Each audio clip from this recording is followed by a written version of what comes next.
Lawyer Titilayo Olatunde Speaks On is back with us. You were reacting to the governor's position on this matter. The governors are saying that they would implement a constitutional provision at the end of May.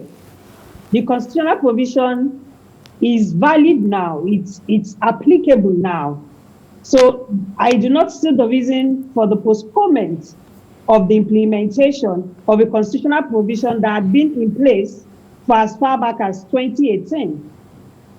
So if the Governors Forum are saying that the implementation will be pushed forward to the end of May, I think they are doing the public a great disservice, because the constitutional provision as we speak now is valid and applicable to the judiciary.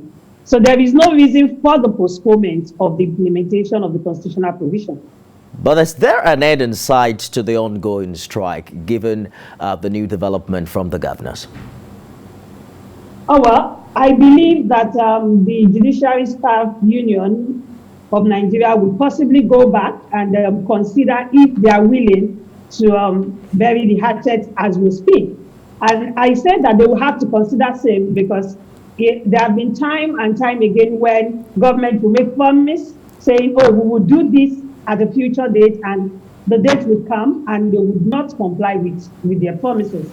So having that in mind, there is a great possibility that the association would not believe that the governors would keep to their end of the promise. You're talking about trust issues there, but very quickly talk to us about how central this issue of financial autonomy for the judiciary is to the many challenges that have bedeviled that sector for years. The issue of delay in justice administration, there's overcrowding at our prisons as a result of inmates awaiting trial.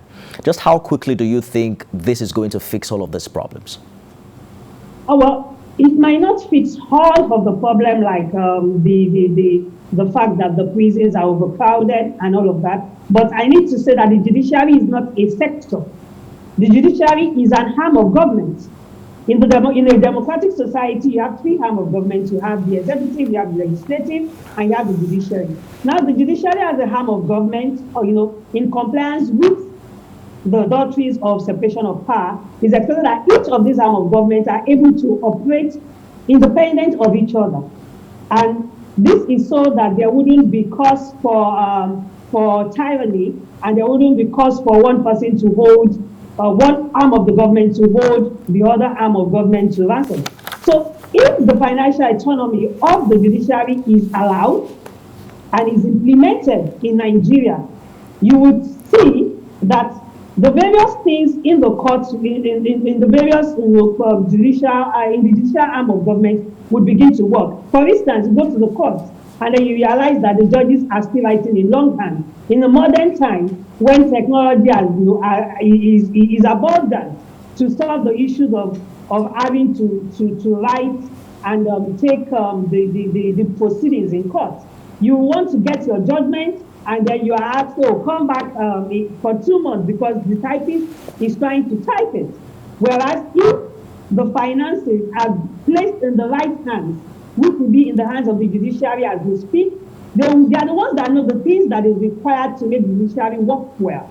And then they will begin to implement and put things in place. The staff will be trained to be able to, work in these modern days. Indeed. And then be able to bring forth results as swiftly as possible. So if the court works, there wouldn't be a reason for the judge to say, oh, I'm tired, I don't want to take proceedings again. May is upon us. For the day. May is upon us, and everyone is looking forward to see how this independence for this arm of government, as you have put it, will play out and impact positively on the judiciary. Titilayo Olatunde Speaks On is a lawyer who joined us on TVC News at 10.